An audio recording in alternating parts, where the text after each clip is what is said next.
जय हिंद। स्वागत है आपका द जीएस रिसर्च सेंटर में। आज हम बात करने वाले हैं भारतीय संविधान में वर्णित मौलिक अधिकारों के बारे में।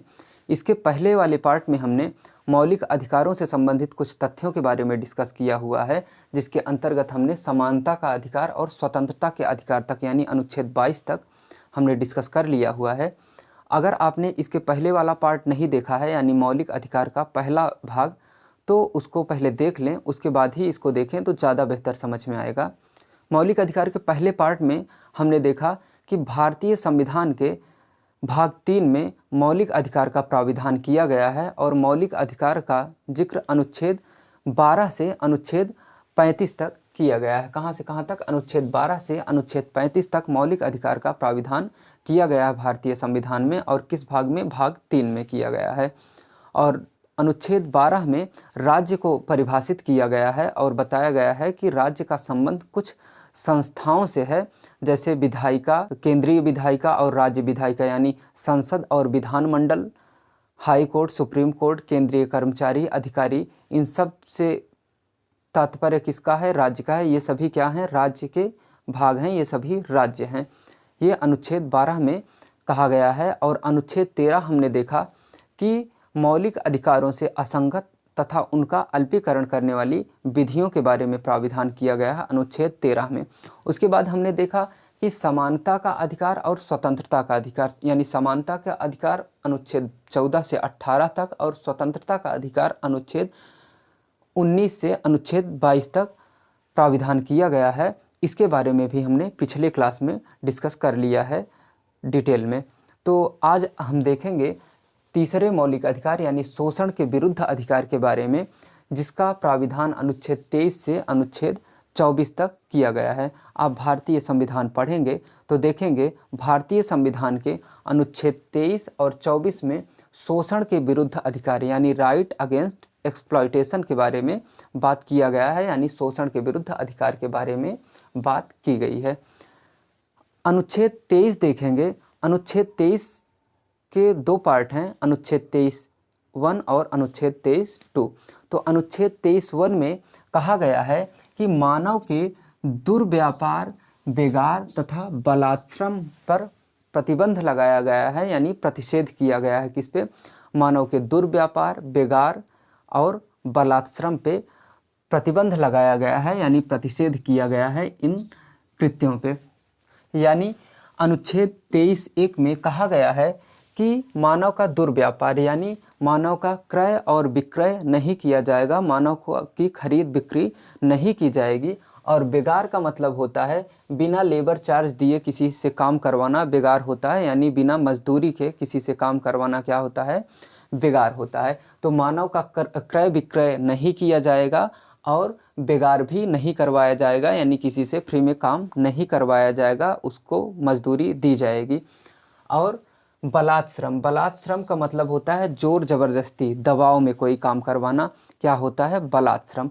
तो अनुच्छेद 23(1) में क्या कहा गया है कि मानव का क्रय विक्रय नहीं किया जाएगा, बेगार नहीं करवाया जाएगा, यानी उनको फ्री में उनसे काम नहीं करवाया जाएगा बिना लेबर चार्ज दिए, और जोर जबरदस्ती करके दबाव डाल के कोई काम भी किसी से नहीं करवाया जाएगा। ऐसा करवाना विधि के अनुसार दंडनीय अपराध है, यानी मौलिक अधिकार का उल्लंघन होता है ऐसे करने से। ये किस अनुच्छेद में कहा गया है? अनुच्छेद 23(1) में कहा गया है। और अनुच्छेद 23(2) देखेंगे तो अनुच्छेद 23(2) में कहा गया है कि राज्य सार्वजनिक परियोजनाओं के उद्देश्य से अनिवार्य सेवा लागू कर सकती है। किस उद्देश्य से? सार्वजनिक परियोजनाओं के उद्देश्य से राज्य अनिवार्य सेवा लागू कर सकती है। और ये जो अनिवार्य सेवा लागू की जाएगी, इसमें लिंग, जाति, धर्म, मूल वंश, उद्भव, जन्म स्थान आदि के आधार पे भेदभाव नहीं किया जाएगा, यानी जो भी सेवा लागू की जाएगी वो भारत के सभी नागरिकों के लिए लागू की जाएगी, केवल कुछ लोगों से सेवा नहीं ली जाएगी। तो किस आधार पे? सार्वजनिक परियोजनाओं के उद्देश्य से सार्वजनिक परियोजनाओं के लिए अनिवार्य सेवा राज्य लागू कर सकती है। किस अनुच्छेद के तहत? अनुच्छेद 23(2) के तहत। और देखेंगे अगला अनुच्छेद, अनुच्छेद 24। अनुच्छेद 24 में बाल श्रम का प्रतिषेध किया गया है, यानी बाल श्रम पे प्रतिबंध लगाया गया है, बाल श्रम को रोकने का प्रयास किया गया है। किस अनुच्छेद के तहत? अनुच्छेद 24 के तहत। अनुच्छेद 24 में कहा गया है कि 14 वर्ष तक के बच्चों को कोयले की खदानों, कारखानों, होटलों, उद्योगों, दुकानों आदि में नियुक्त नहीं किया जा सकता। कहाँ कहाँ पे? होटलों, कारखानों, कोयले की खदानों, उद्योग धंधों आदि में उनको नियुक्त नहीं किया जा सकता। कितने वर्ष तक के बच्चों को? 14 वर्ष तक के बच्चों को। यहाँ से प्रश्न पूछा जाता है कि कितने वर्ष तक के बच्चों को नहीं नियुक्त किया जा सकता। और देखेंगे इसी बाल श्रम को रोकने के उद्देश्य से संसद के द्वारा भारतीय कारखाना अधिनियम बनाया गया 1948 में। कब भारतीय कारखाना अधिनियम बनाया गया? 1948 में भारतीय कारखाना अधिनियम संसद के द्वारा बाल श्रम को रोकने के उद्देश्य से बनाया गया। और बाल संरक्षण अधिनियम 1986 में बनाया गया, ये भी बाल श्रम को रोकने के उद्देश्य से। ये दोनों कानून संसद के द्वारा बनाए गए। और भारतीय कारखाना अधिनियम कब बनाया गया? 1948 में। और बाल संरक्षण अधिनियम 1986 में बनाया गया। और अगला मौलिक अधिकार है धार्मिक स्वतंत्रता का अधिकार। धार्मिक स्वतंत्रता का अधिकार यानी right to freedom of religion. तो धार्मिक स्वतंत्रता के अधिकार का प्राविधान अनुच्छेद कहाँ से कहाँ तक? 25 से 28 तक किया गया है। और अनुच्छेद 25 पढ़ेंगे तो अनुच्छेद 25 में कहा गया है कि कोई भी व्यक्ति लोक व्यवस्था, स्वास्थ्य और शिष्टाचार के अधीन रहते हुए अपने अंतःकरण के अनुसार कोई भी धर्म मान सकता है, कोई भी धर्म स्वीकार कर सकता है और उस धर्म का आचरण कर सकता है, प्रचार प्रसार कर सकता है। यानी किसी भी धर्म को मानने की स्वतंत्रता किसमें दी गई है? अनुच्छेद 25 में। अनुच्छेद 25 के अनुसार हम कोई भी धर्म स्वीकार कर सकते हैं, उसका प्रचार प्रसार कर सकते हैं और उसका आचरण कर सकते हैं। और न्यायालय ने अपने एक डिसीजन में कहा कि हिंदू धर्म के अंतर्गत जैन, बौद्ध और सिख भी आते हैं। यानी हिंदू जहाँ पे शब्द प्रयोग किया जाएगा वहाँ हिंदू में क्या क्या आ जाएंगे? जैन, बौद्ध और सिख को भी शामिल कर लिया जाएगा। हिंदू के अंतर्गत जैन, बौद्ध और सिख भी शामिल हैं हिंदू धर्म के अंतर्गत। ये न्यायालय ने अपने एक डिसीजन में कहा था। और न्यायालय ने एक निर्णय देते हुए, एक डिसीजन देते हुए ये भी कहा कि सिख धर्म को मानने वाले व्यक्ति अपने साथ कृपाण धारण कर सकते हैं, अपने साथ कृपाण रख सकते हैं। ये उनका मौलिक आचरण के अंतर्गत आएगा, ये उनका मौलिक आचरण है। क्या? कृपाण धारण करना। कृपाण धारण करना मौलिक ये किसका है आचरण? तो सिख धर्म को मानने वाले लोगों का मौलिक आचरण क्या है? कृपाण धारण करना। और ये किस अनुच्छेद के अंतर्गत आएगा? तो अनुच्छेद 25 के अंतर्गत कृपाण कोई धारण कर सकता है, सिख धर्म को मानने वाला। और अगला अनुच्छेद देखेंगे, अनुच्छेद 26।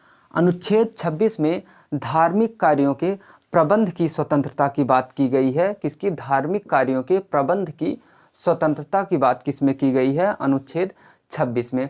और अनुच्छेद 26A देखेंगे, इसमें कहा गया है कि कोई भी संप्रदाय लोक व्यवस्था, स्वास्थ्य और शिष्टाचार के अधीन रहते हुए किसी भी धार्मिक कार्यों का प्रयोजन कर सकता है। धार्मिक कार्यों के प्रयोजन की स्वतंत्रता की बात किसमें की गई है? अनुच्छेद 26 में। 26A के तहत कोई भी संप्रदाय लोक व्यवस्था, स्वास्थ्य और शिष्टाचार के अधीन रहते हुए किसी धार्मिक कार्य के प्रयोजन के लिए धार्मिक संस्थाओं की स्थापना कर सकता है, उसकी देखभाल कर सकता है, यानी पोषण कर सकता है। पोषण का मतलब क्या? देखभाल करना उसका। तो धार्मिक संस्थाओं की स्थापना कर सकता है, उसका देखभाल कर सकता है, यानी उसका पोषण कर सकता है। तो प्रश्न पूछा गया था कि धार्मिक संस्थाओं को स्थापित करने का प्राविधान किस अनुच्छेद में किया गया है? तो अनुच्छेद 26A में किया गया है। अनुच्छेद 26A में क्या? धार्मिक संस्थाओं की स्थापना, धार्मिक संस्थाओं की स्थापना और उसके देखभाल का प्रबंध करना, देखभाल करना, ये किस में कहा गया है? अनुच्छेद 26A में कहा गया। और अनुच्छेद 26B देखेंगे। अनुच्छेद 26B में कहा गया है कि धार्मिक कार्यों के प्रबंध की स्वतंत्रता होगी। यहाँ पे देखभाल की बात की गई थी, धार्मिक संस्था को स्थापित करने की बात की गई थी। और 26 बी में क्या कहा गया है कि उसका प्रबंध भी कर सकते हैं, उसका प्रबंधन भी देख सकते हैं अनुच्छेद 26 बी के तहत। और अनुच्छेद 26 सी देखेंगे। अनुच्छेद 26 सी में कहा गया है कि कोई भी व्यक्ति धार्मिक कार्यों के उद्देश्य से, धार्मिक प्रयोजन के उद्देश्य से चल तथा अचल संपत्ति को अर्जित कर सकता है। चल तथा अचल संपत्ति को, चल संपत्ति का मतलब वो संपत्ति होती है जिसको स्थानांतरित किया जा सके, डिस्प्लेस किया जा सके, उसको क्या कहेंगे, चल संपत्ति। जैसे सोना चांदी, पैसे, ये सारी चीज़ें क्या हैं, चल संपत्ति हैं, जो चल सके, जिसको चलाया जा सके, एक स्थान से दूसरे स्थान तक ले जाया जा सके, क्या कहेंगे, चल संपत्ति। और अचल संपत्ति उसको कहेंगे जो एक स्थान से दूसरे स्थान तक ना ले जाया जा सके, उसको क्या कहेंगे, अचल संपत्ति। जैसे ज़मीन हो गई, घर हो गया, ये सब क्या है, अचल संपत्ति। जो ना चल सके उसको क्या कहेंगे, अचल संपत्ति। तो कोई भी व्यक्ति धार्मिक प्रयोजन के उद्देश्य से चल तथा अचल संपत्ति अर्जित कर सकता है। ये किस अनुच्छेद में कहा गया है, तो अनुच्छेद 26 सी में कहा गया है। लेकिन अनुच्छेद 26 डी देखेंगे तो इसमें कहा गया है कि कोई भी व्यक्ति धार्मिक प्रयोजन से चल तथा अचल संपत्ति अर्जित तो कर सकता है, लेकिन उसको खर्च करने के लिए संविधान का सहारा लेना पड़ेगा, यानी वो संविधान के अनुसार ही संपत्ति को खर्च कर सकता है। यानी धार्मिक प्रयोजन के उद्देश्य से हम अगर कोई चल या अचल संपत्ति अर्जित करते हैं, एकत्रित करते हैं, संचित करते हैं, तो उसको हम टेररिस्ट फंडिंग में नहीं दे सकते, उसको हम किसी गलत कार्य में नहीं दे सकते। वो संविधान के अनुसार जो उपयुक्त होगा, वो संविधान के अनुसार ही हम उसको खर्च कर सकते हैं। यह किस में कहा गया है, अनुच्छेद 26 डी में कहा गया है। और अगला अनुच्छेद देखेंगे, अनुच्छेद 27। अनुच्छेद 27 में धार्मिक करों का प्रतिषेध किया गया है। किसमें, अनुच्छेद 27 में धार्मिक करों के प्रतिषेध की बात की गई है, यानी धार्मिक करों पे पूरी तरह से प्रतिबंध लगाया गया है कि कोई भी धार्मिक कर नहीं लिया जाएगा। किस अनुच्छेद के तहत, अनुच्छेद 27 के तहत धार्मिक कर कोई भी नहीं लिया जाएगा, भारत में कोई भी धार्मिक कर नहीं लगेगा। और अनुच्छेद 28 देखेंगे।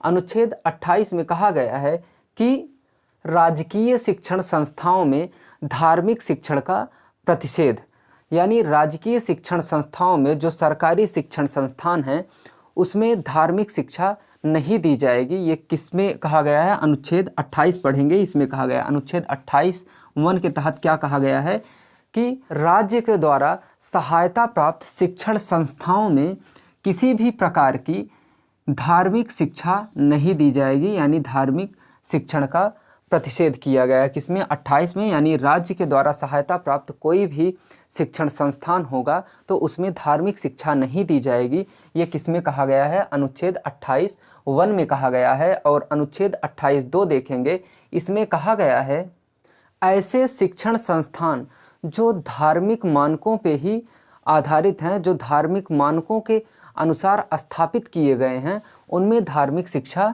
दी जा सकती है। ये किसमें कहा गया है, अनुच्छेद 28(2) में कहा गया है। अनुच्छेद 28(2) के अनुसार क्या, कि जो धार्मिक मानकों के अनुसार स्थापित किए गए हैं शिक्षण संस्थान, उसमें धार्मिक शिक्षा दी जा सकती है। जैसे मदरसा, गुरुकुल, मठ, ये सब क्या हैं, धार्मिक मानकों के अनुसार स्थापित शिक्षण संस्थान हैं, तो इसमें धार्मिक शिक्षा दी जा सकती है।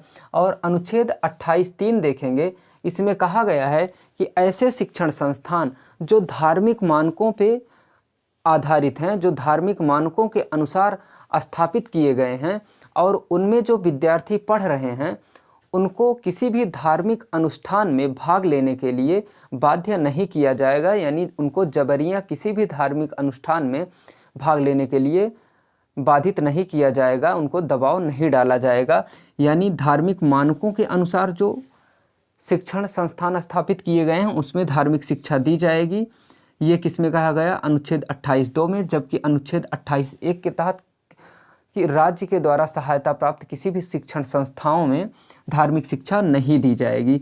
और यहाँ पे देख रहे हैं 28(3) में जो धार्मिक मानकों के आधार पर शिक्षण संस्थान स्थापित किए गए हैं उसमें पढ़ने वाले विद्यार्थियों को किसी भी धार्मिक अनुष्ठान में भाग लेने के लिए बाध्य नहीं किया जाएगा। ये किस में कहा गया है? अनुच्छेद 28(3) में कहा गया है।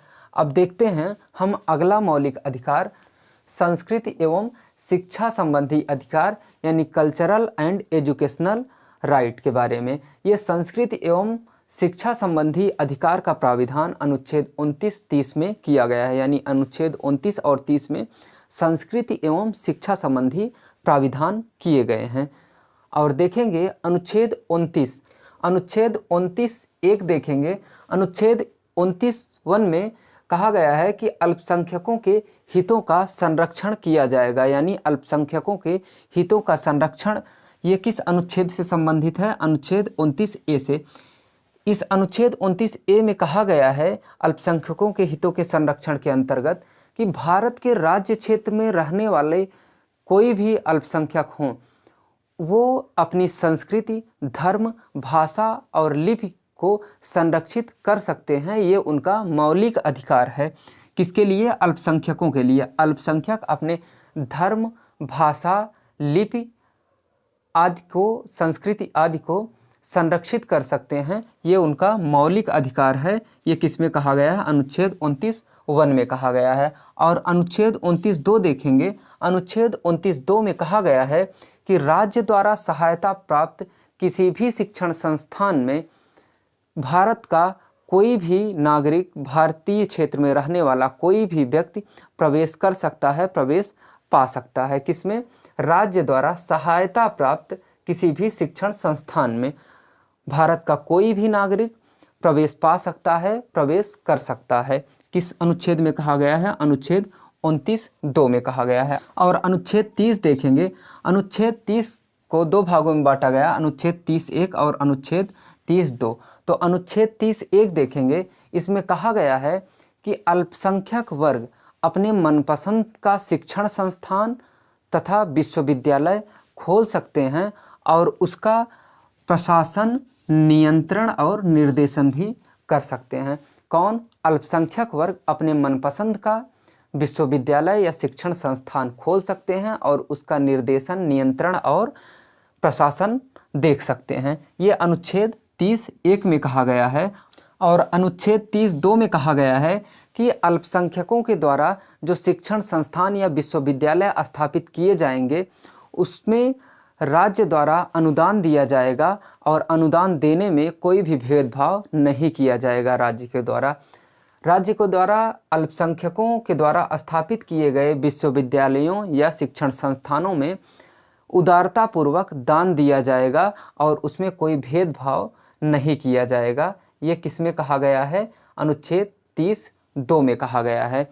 इसीलिए देखेंगे कि भारत में अगर कोई अल्पसंख्यक वर्ग विश्वविद्यालय खोलता है या शिक्षण संस्थान कोई भी विद्यालय खोलता है तो उसको बहुत जल्दी से मान्यता मिल जाती है। क्योंकि अगर वो कोर्ट चला जाएगा तो वो ये ब्लेम कर सकता है कि राज्य द्वारा अनुदान देने में उसके साथ भेदभाव किया जा रहा है। और देखेंगे जो अल्पसंख्यक वर्ग हैं उनको आसानी से मान्यता मिल जाती है विश्वविद्यालय अगर खोलते हैं या कोई विद्यालय खोलते हैं तो। और भारत में 6 जातियों को अल्पसंख्यक बताया गया है। कितने जातियों को? 6 जातियों को अल्पसंख्यक घोषित किया गया है भारत में। 6 जातियों में हिंदू को आप छोड़ दीजिए तो लगभग सभी अल्पसंख्यक ही हैं, जिसमें मुस्लिम, सिख, ईसाई, जैन, बौद्ध, पारसी। कौन कौन? मुस्लिम, सिख, ईसाई, जैन, बौद्ध और पारसी। ये सभी क्या हैं? भारत में अल्पसंख्यक हैं। तो भारत में कुल कितने अल्पसंख्यक जातियां हैं? कितनी हैं? तो 6 प्रकार की अल्पसंख्यक जातियां हैं। और देखेंगे सच्चर कमेटी और रंगनाथ मिश्रा, यानी रंगनाथ मिश्रा और सच्चर कमेटी अल्पसंख्यकों से संबंधित है। ये प्रश्न बहुत बार पूछा जाता है, ये पीसीएस में भी कई बार पूछा गया है कि सच्चर कमेटी और रंगनाथ मिश्रा कमेटी ये किससे संबंधित है? तो अल्पसंख्यकों से संबंधित है। और प्रश्न ऐसे भी पूछा है कि अल्पसंख्यकों से संबंधित कौन सी कमेटी है? तो सच्चर कमेटी और रंगनाथ मिश्रा कमेटी, ये दोनों किससे संबंधित हैं? अल्पसंख्यकों से संबंधित है। देखिए, भारतीय संविधान में अल्पसंख्यकों की परिभाषा नहीं दी गई है, अल्पसंख्यक को परिभाषित नहीं किया गया है, लेकिन सुप्रीम कोर्ट ने अपने एक निर्णय में कहा कि अल्पसंख्यक वो हैं जिनकी संख्या कुल जनसंख्या की 50% से कम है, वो सभी क्या होंगे? अल्पसंख्यक हैं। ये सुप्रीम कोर्ट ने अपने एक निर्णय में कहा था कि जिनकी जनसंख्या कुल जनसंख्या की आधी से कम है, यानी 50% से कम है, वो सभी अल्पसंख्यक में आएंगे। इसीलिए जैन, बौद्ध, पारसी, सिख, मुस्लिम, सिख और ईसाई, ये सब क्या हैं? भारत में अल्पसंख्यक जातियां हैं। और ये जो संपत्ति का अधिकार है, राइट टू प्रॉपर्टी, ये भारत के मूल संविधान में मौलिक अधिकार के रूप में दिया गया था। भारतीय नागरिकों को मौलिक अधिकार के रूप में ये अधिकार दिया गया था, संपत्ति का अधिकार, जिसका उल्लेख अनुच्छेद 31 में किया गया था, प्राविधान अनुच्छेद 31 में किया गया था। लेकिन देखेंगे 44वां संविधान संशोधन अधिनियम 1978 के द्वारा इसको कानूनी अधिकार यानी लीगल राइट घोषित कर दिया गया था। 78 लीगल राइट इसको घोषित कर दिया गया था। कब? 44वां संविधान संशोधन 1978 के द्वारा। लेकिन अभी हाल ही में जनवरी 2020 में संपत्ति के मौलिक अधिकार को मानवाधिकार घोषित किया गया। किसके द्वारा? सुप्रीम कोर्ट के द्वारा। सुप्रीम कोर्ट ने संपत्ति के मौलिक अधिकार को मानवाधिकार माना है। और देखेंगे अब ये संपत्ति का अधिकार नहीं रहा है। इस प्रकार देखेंगे भारत के मूल संविधान में कुल 7 मौलिक अधिकार दिए गए थे, लेकिन संपत्ति का अधिकार चूंकि मौलिक अधिकार नहीं रह गया है, इसलिए हमारे पास कुल 6 ही मौलिक अधिकार हैं। और अगर आप इसका स्क्रीनशॉट लेना चाहें तो स्क्रीनशॉट ले लीजिए। उसके बाद फिर हम संवैधानिक उपचारों का अधिकार देखते हैं। आइए अब हम देखते हैं अंतिम मौलिक अधिकार के बारे में, यानी संवैधानिक उपचारों के अधिकार के बारे में। इसे क्या कहेंगे? Right to constitutional remedies. तो संवैधानिक उपचारों का अधिकार का प्राविधान अनुच्छेद 32 से 35 तक किया गया है। भारतीय संविधान पढ़ेंगे तो 32 से 35 तक संवैधानिक उपचारों के अधिकार का प्राविधान किया गया है। अनुच्छेद 32 में अनुच्छेद 32(1) के तहत कहा गया है कि मौलिक अधिकारों को लागू किया जाएगा, यानी मौलिक अधिकारों का प्रवर्तन किया जाएगा, यानी मौलिक अधिकारों को प्रवर्तन किए जाने का प्राविधान किस में है? तो अनुच्छेद 32(1) में। अनुच्छेद 32(1) के तहत मौलिक अधिकारों को लागू किया जाएगा, ये कहा गया है। और अनुच्छेद 32(2) देखेंगे तो इसमें कहा गया है कि यदि किसी व्यक्ति के मौलिक अधिकार का हनन होता है, यानी मौलिक अधिकार का उल्लंघन होता है, तो वह व्यक्ति यानी आवेदक सुप्रीम कोर्ट में आवेदन कर सकता है। और मौलिक अधिकारों के उल्लंघन होने पे सुप्रीम कोर्ट अनुच्छेद 32(2) के तहत, किस अनुच्छेद के तहत? 32(2) के तहत 5 प्रकार की रिट जारी करता है। कौन कौन सी 5 प्रकार की रिट? बंदी प्रत्यक्षीकरण, परमादेश, प्रतिषेध, उत्प्रेषण और अधिकार पृच्छा। ये 5 प्रकार की रिट हैं जो सुप्रीम कोर्ट द्वारा अनुच्छेद 32 के तहत मौलिक अधिकारों का उल्लंघन होने पे जारी की जाती हैं। ये 5 प्रकार की रिट कौन कौन सी? बंदी प्रत्यक्षीकरण, इसे क्या कहेंगे? Habeas corpus. और परमादेश को क्या कहेंगे? मैंडमस। और प्रतिषेध को प्रोहिबिजन। और उत्प्रेषण को क्या कहेंगे? सर्टिलरी। और अधिकार पृच्छा को क्या कहेंगे? Q warrant. ठीक है, तो ये 5 प्रकार की रिट कौन जारी करता है? सुप्रीम कोर्ट जारी करता है। और किस अनुच्छेद के तहत? अनुच्छेद 32(2) के तहत। और आगे देखेंगे अनुच्छेद 226 के तहत हाई कोर्ट भी 5 प्रकार की रिट जारी करता है। अनुच्छेद 32 के तहत सुप्रीम कोर्ट 5 प्रकार की रिट जारी करता है, और अनुच्छेद 226 के तहत हाई कोर्ट 5 प्रकार की रिट जारी करता है। ये जो बंदी प्रत्यक्षीकरण है, बंदी प्रत्यक्षीकरण का शाब्दिक अर्थ होता है सशरीर गिरफ्तार किए गए व्यक्ति को सशरीर जज के समक्ष प्रस्तुत करना, सशरीर मजिस्ट्रेट के सामने प्रस्तुत करना, इसका शाब्दिक अर्थ होता है। और ये एक ऐसी रिट है जो सरकारी और प्राइवेट दोनों व्यक्तियों के लिए जारी किया जाता है। कौन सा? बंदी प्रत्यक्षीकरण। और बंदी प्रत्यक्षीकरण तब जारी किया जाता है, बंदी प्रत्यक्षीकरण की रिट जारी तब की जाएगी जब किसी व्यक्ति को गिरफ्तार किया जाता है। तो इसका उद्देश्य क्या होता है कि गिरफ्तारी की वैधता की जांच की जाए। और ये जो परमादेश है, परमादेश का शाब्दिक अर्थ होता है हम आदेश देते हैं, और ये रिट न्यायालय के द्वारा तब जारी की जाती है, यानी सुप्रीम कोर्ट के द्वारा ये रिट तब जारी की जाती है जब कार्यपालिका में बैठे हुए लोग कार्यपालिका के आदेशों का उल्लंघन करते हैं, यानी अपने कर्तव्यों का पालन नहीं करते, और कार्यपालिका के आदेशों का उल्लंघन करने की वजह से लोगों के मौलिक अधिकारों का उल्लंघन होता है।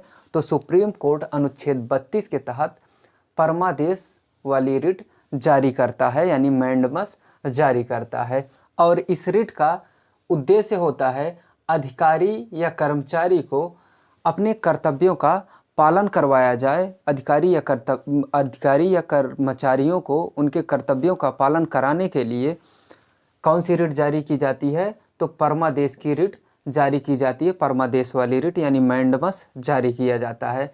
और देखेंगे प्रतिषेध की रिट तब जारी की जाती है जब अधीनस्थ न्यायालय अपने ऊपरी न्यायालय के विषय वस्तु का अतिक्रमण कर लेते हैं और अतिक्रमण करके उसकी सुनवाई प्रारंभ कर देते हैं। यानी मुकदमा, उच्च न्यायालय का मुकदमा अधीनस्थ न्यायालय जब सुनने लगता है, जब देखने लगता है मुकदमा, तो ऐसी स्थिति में सुप्रीम कोर्ट अनुच्छेद 32 के तहत प्रतिषेध वाली रिट जारी करता है। और इस रिट को जारी करने का उद्देश्य होता है गलती होने से पहले रोकना, यानी गलती होने से पहले ही सुधार कर लेना होता है। किस रिट का उद्देश्य? प्रतिषेध का उद्देश्य क्या होता है? गलती होने से पहले ही उसका सुधार कर लिया जाए, गलती होने से पहले ही रोक दिया जाए। लेकिन ये जो उत्प्रेषण है, उत्प्रेषण देखेंगे तब जारी किया जाता है जब अधीनस्थ न्यायालय अपने ऊपरी न्यायालय के विषय वस्तु का अतिक्रमण करके डिसीजन भी सुना देता है, यानी निर्णय भी दे देता है। और ऐसी स्थिति में सुप्रीम कोर्ट द्वारा अनुच्छेद 32 के तहत उत्प्रेषण वाली रिट को जारी किया जाता है। और इस रिट के माध्यम से अधीनस्थ न्यायालय के द्वारा दिए गए निर्णय को रद्द कर दिया जाता है, समाप्त कर दिया जाता है। और इस रिट का उद्देश्य होता है गलती होने के बाद सुधार करना। चूँकि अधीनस्थ न्यायालय जो निर्णय सुना चुका रहता है उसको रद्द कर दिया जाता है और नए सिरे से शुरू किया जाता है उच्च न्यायालय में उस मुकदमे को। तो इसमें गलती हो गई रहती है और गलती को दोबारा से सुधारी जाती है उच्च न्यायालय के द्वारा। तो गलती होने के बाद जो सुधार की जाती है वो किस रिट में की जाती है? वो किस रिट में की जाती है? तो उत्प्रेषण में की जाती है। और ये जो अधिकार प्रेक्षा है, अधिकार प्रेक्षा का शाब्दिक अर्थ होता है आपका क्या अधिकार है। अधिकार प्रेक्षा का शाब्दिक अर्थ क्या होता है? आपका क्या अधिकार है। और ये रिट सुप्रीम कोर्ट के द्वारा अनुच्छेद 32 के तहत तब जारी की जाती है जब कोई व्यक्ति अवैध रूप से कोई सार्वजनिक पद धारण करता है। तो ऐसी स्थिति में कौन सी रिट जारी की जाती है? अधिकार प्रेक्षा। और इस रिट को जारी करने का उद्देश्य होता है कि उस व्यक्ति की वैधता की जांच की जाए, उस व्यक्ति की योग्यता की जांच की जाए। यानी अधिकार प्रेक्षा का शाब्दिक अर्थ क्या होता है? आपका क्या अधिकार है। और ये रिट तब जारी की जाती है जब कोई व्यक्ति किसी सार्वजनिक पद को धारण करता है गलत तरीके से, तब कौन सी रिट जारी करेंगे? अधिकार प्रेक्षा। उत्प्रेषण का शाब्दिक अर्थ क्या होता है? रद्द कर देना। यानी जब अधीनस्थ न्यायालय अपने ऊपरी न्यायालय के विषय वस्तु का अतिक्रमण करके निर्णय सुना देता है, तब सुप्रीम कोर्ट के द्वारा अनुच्छेद 32 के तहत उत्प्रेषण वाली रिट जारी की जाती है। और इसका उद्देश्य होता है कि गलती होने के बाद सुधार करना। और प्रतिषेध का शाब्दिक अर्थ होता है रोकना।